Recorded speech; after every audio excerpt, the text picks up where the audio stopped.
My name is Patricia, and for years my own family treated me like an outsider politely, quietly, like you set a chair at the table for someone you don't expect to stay. It started with little things. Family photos where I was placed at the edge. Jokes I was never in on. Comments about my hair, my eyes, my skin tone, always delivered with that fake smile sweetness that lets cruelty pass for conversation. "Oh, Patty, you're just different," my mother would say, as if I'd chosen the wrong face from a catalog. My sister, Diane, was the loudest about it. Diane loved an audience. She collected people the way she collected compliments. And she always made sure I knew where I ranked somewhere below the dog. When my grandmother passed, everything got sharper. Grandma Evelyn was the only person who ever looked at me like I belonged. She used to squeeze my hand under the table when the comments started, as if her palm could shield me from their words, and then she was gone. A week later, we were all seated in a mahogany-paneled office for the will reading, my mother in pearls,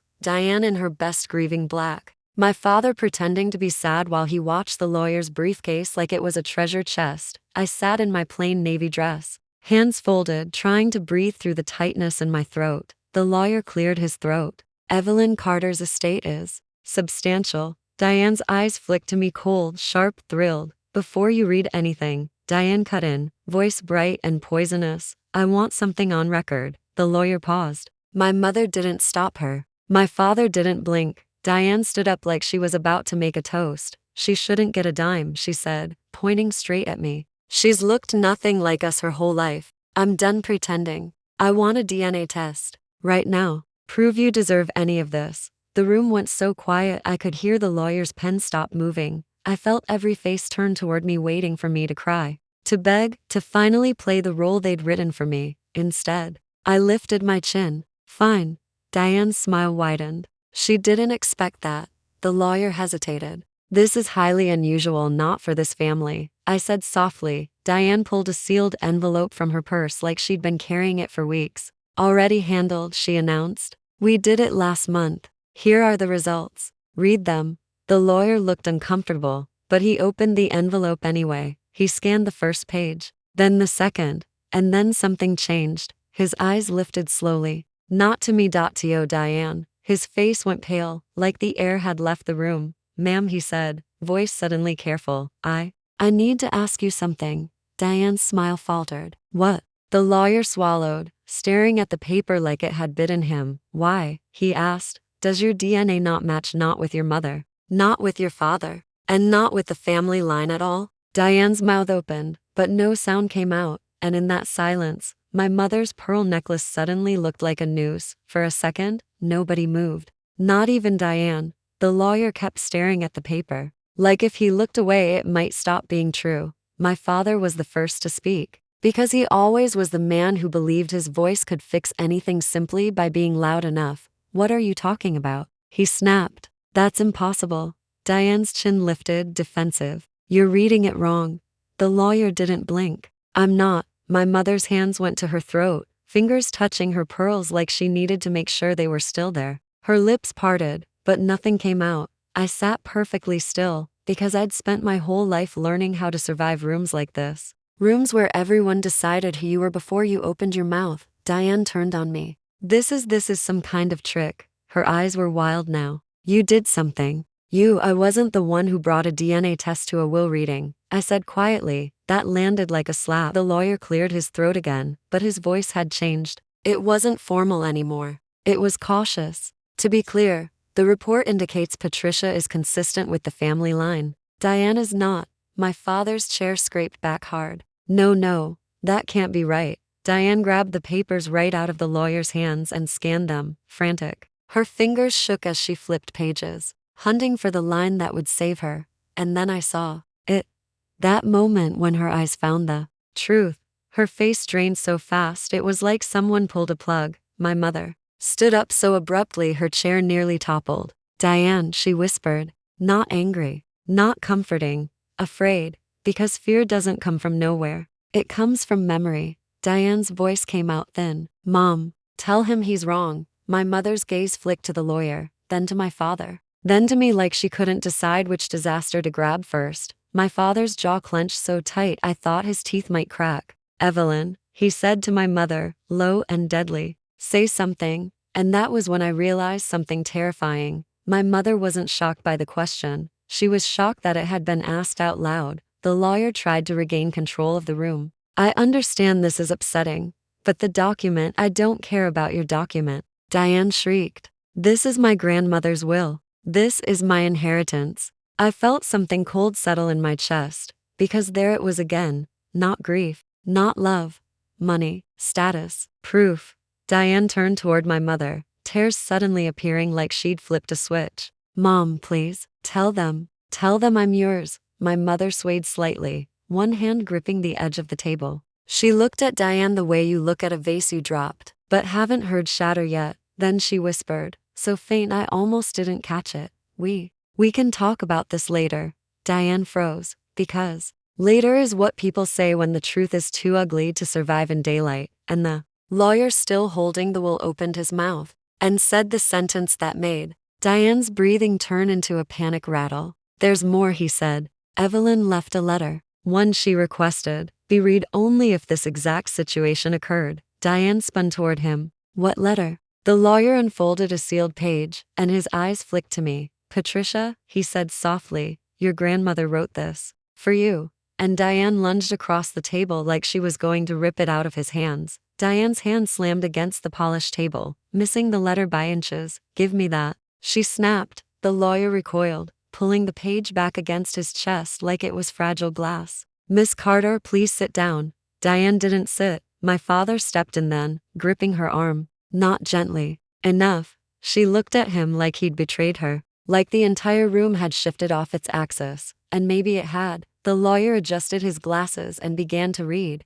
To my granddaughter Patricia, if this letter is being opened, then the child who has spent her life being questioned has once again been put on trial. My throat tightened. The lawyer continued, Patricia, I have watched you endure whispers, side eyes, and small cruelties your whole life. I said nothing publicly because some truths must wait for their moment. My mother sank back into her chair. If Diane has demanded proof of blood, then she has forced my hand. The truth is simple. Patricia is my son's biological child. Diane is not.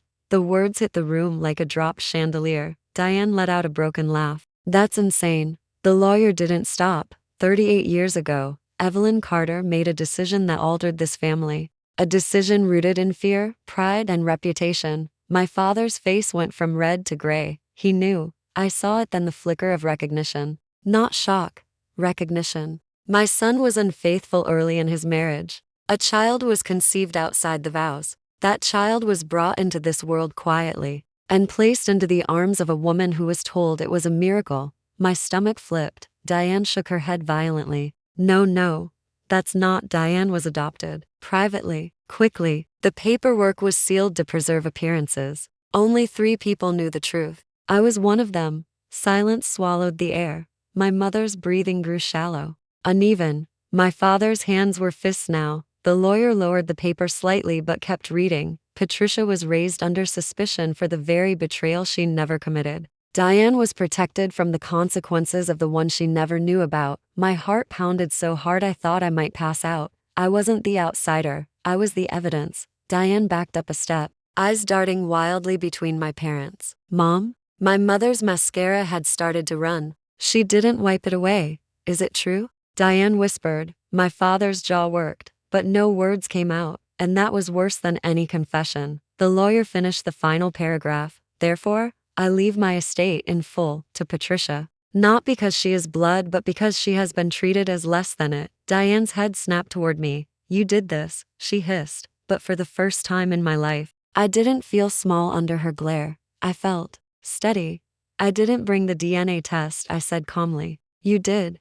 Diane's breathing turned ragged. Dad, say something. My father finally looked at me, not through me to me, and in his eyes, I saw something I had never seen before, fear. Because if Diane wasn't his, then someone in that room had lied for nearly 4 decades, and I had a feeling. The lie was bigger than just an adoption, and my mother, who hadn't spoken since the letter began, suddenly stood up and said the one sentence that made everything explode.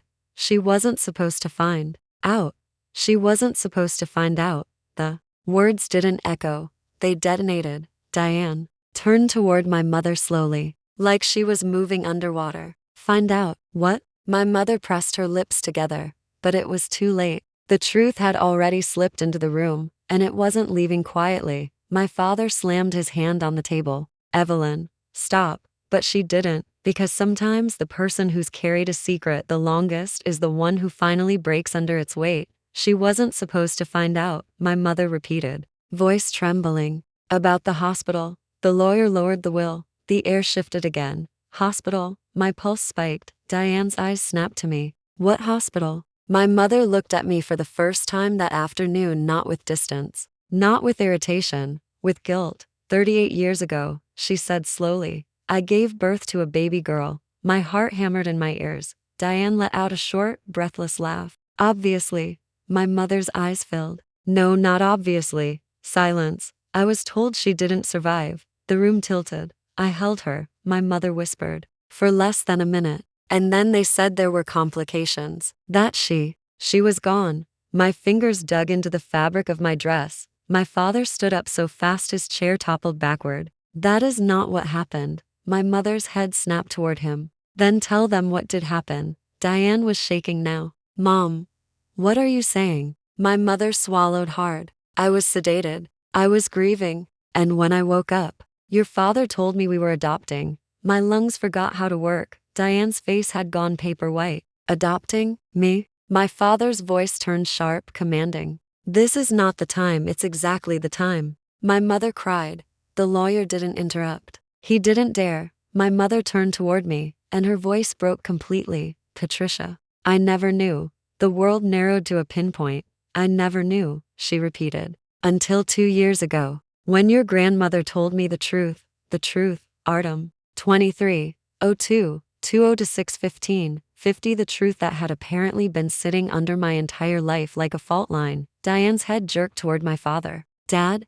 He looked cornered now, not powerful, not in control, cornered. You lost a child, he said stiffly. We all suffered. My mother stared at him like she was seeing a stranger. No, I didn't lose her. Her eyes locked onto mine. She was right here. My stomach dropped so violently I had to grip the arm of my chair. Diane's voice came out in a whisper. What are you saying? My mother's tears fell freely now. I'm saying, she said, barely audible, that Patricia is the baby they told me died. The lawyer inhaled sharply. Diane stumbled back like someone had shoved her, and I couldn't breathe, because suddenly every look, every whisper, every time I was told I didn't look like them, it wasn't suspicion. It was fear. Fear that if anyone looked too closely, they would realize I had been there all along.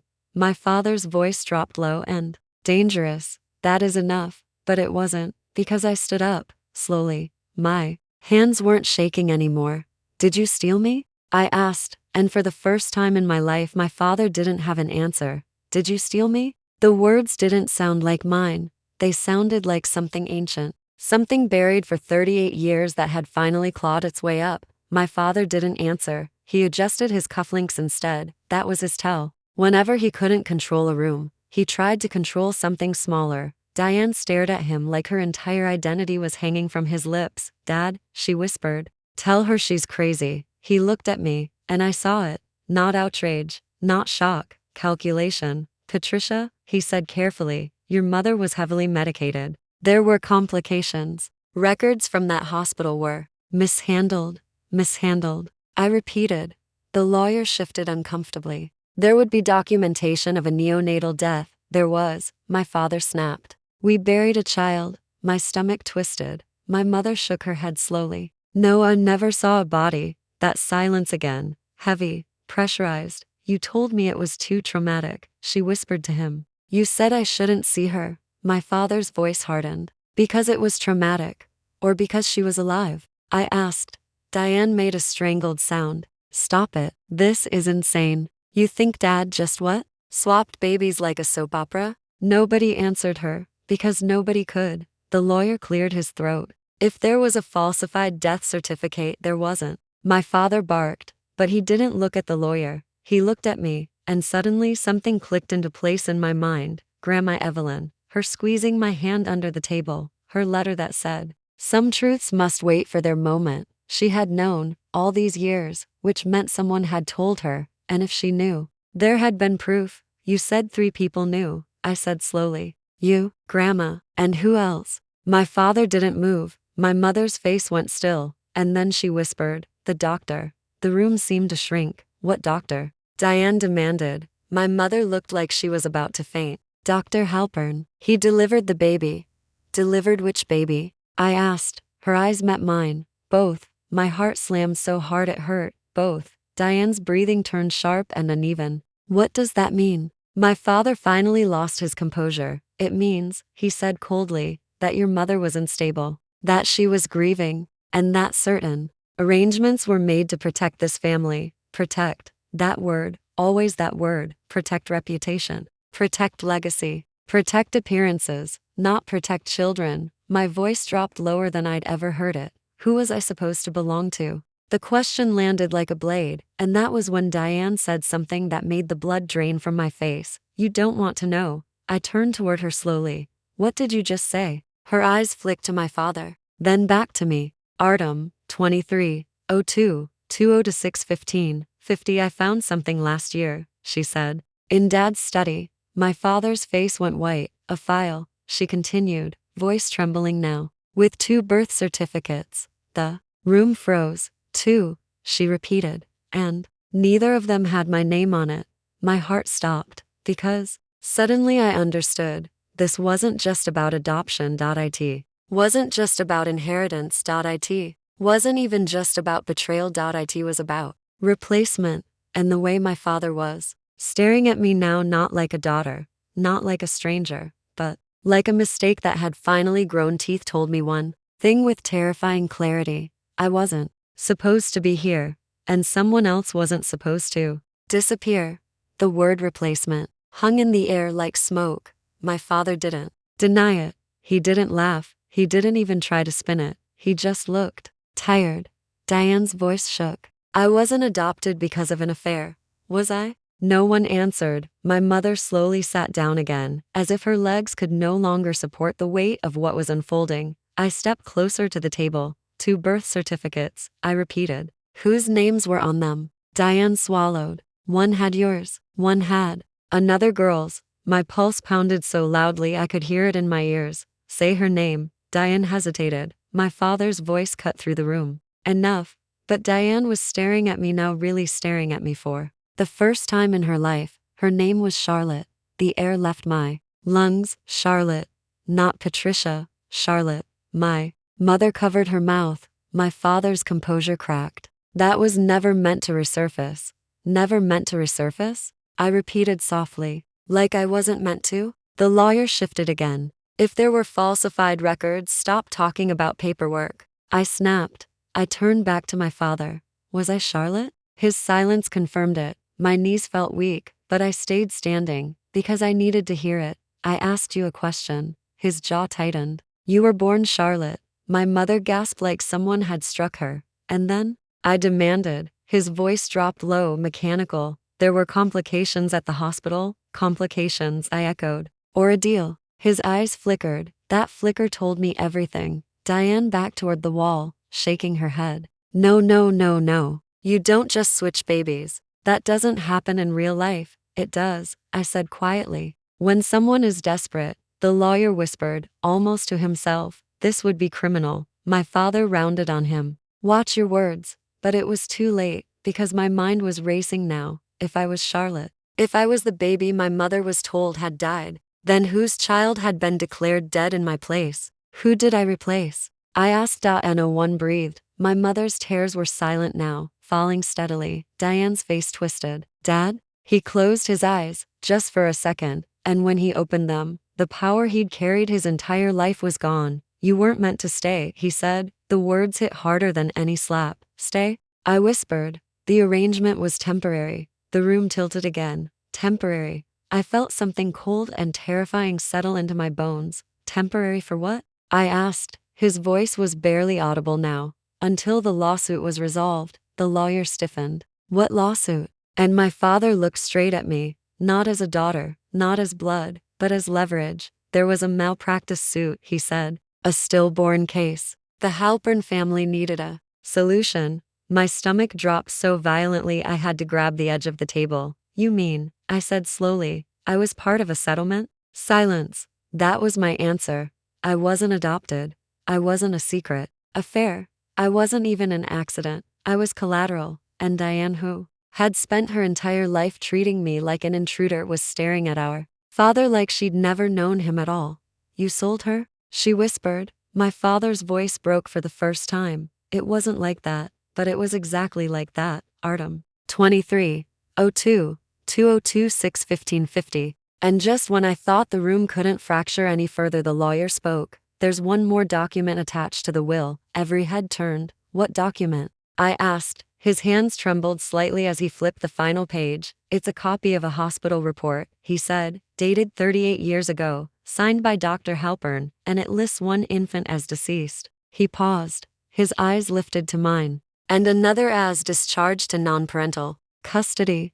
The world stopped, because that meant one thing. I hadn't just been taken, I had been given away, and someone else had been buried under my name. I hadn't just been taken, I had been filed, buried in paperwork, declared dead on one line and transferred on another like hospital equipment. Non-parental custody, I repeated, my voice sounding distant to my own ears. Who signed for me? The lawyer scanned the page again, his expression tightening. It lists a guardian authorization. Signed by, he hesitated. Read it, I said. My father didn't move. My mother was sobbing quietly now, the sound thin and broken. The lawyer swallowed. Signed by Samuel Carter, Grandma's husband, my grandfather, the only other person named in the letter. Diane's head snapped toward me. Your grandfather? Our grandfather, I corrected automatically, but even as I said it, something shifted. If Grandpa Samuel signed for me, then he knew, which meant this wasn't just my father's secret. It was a family operation. My hands went cold. So let me understand this, I said slowly. A baby was declared dead. A malpractice lawsuit was brewing. And instead of letting the investigation unfold, my eyes locked onto my father's. You substituted the evidence. No, he snapped. You don't know what you're talking about. Then explain it. He exhaled sharply, pacing now. The Halpern family's infant died during delivery. There were complications. They were preparing to sue the hospital. It would have destroyed reputations, careers. So you destroyed mine instead? I asked. His face hardened. You were alive. That's your defense? My voice rose for the first time. I should be grateful? Diane let out a shaky laugh. This is insane. Dad, tell me this isn't real. He didn't look at her. That was her answer. My mother's voice broke through the chaos. I thought she died, she whispered. I mourned her. She looked at me like she was seeing a ghost. I held a funeral in my mind. The room felt too small, too tight. And Charlotte? I asked quietly. What happened to Charlotte? The lawyer frowned. There is no Charlotte listed as deceased. The infant marked deceased was registered under Patricia Carter. My name. My chest tightened. So someone else is buried under my name, I said. Diane shook her head violently. No, that's not possible. But it was. And suddenly everything made horrible sense. The way Grandma always looked at me like she was apologizing without words. The way my father never let me see my birth records. The way every childhood question about baby photos was brushed aside with irritation. I wasn't just unwanted. I was inconvenient. Where is she? I asked. My father stopped pacing. Where is who? He said flatly. The baby who was declared dead as Patricia. His silence stretched too long. The lawyer's voice dropped. If there was fraud involving a death certificate, this would be a felony. Possibly multiple. My father rounded on him. You're a lawyer for the estate. Stay in your lane. But the power in his voice was gone, because this wasn't about inheritance anymore. This was criminal. Diane stepped back, tears streaming now. So what am I? She whispered. If she's Charlotte, and she's Patricia, what does that make me? No one answered. Because identity isn't just blood. It's paperwork. It's choices. It's lies repeated long enough to become memory. I stepped closer to my father. Did they pay you? I asked. His eyes flickered again. That flicker. I'd seen it twice now. Yes or no, I said. He inhaled slowly. They compensated the family for damages. Compensated. I felt something inside me snap into place. You sold a death, I said, and bought a silence. The lawyer's phone buzzed in his hand. He glanced down. Then his face changed. What now? Diane whispered. The lawyer looked at me.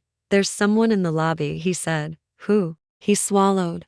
A woman, mid-30s. My heart stopped. She says her name is Charlotte Halpern. The room went completely still, and then the receptionist's voice echoed faintly down the hallway. She says she's here to meet her sister.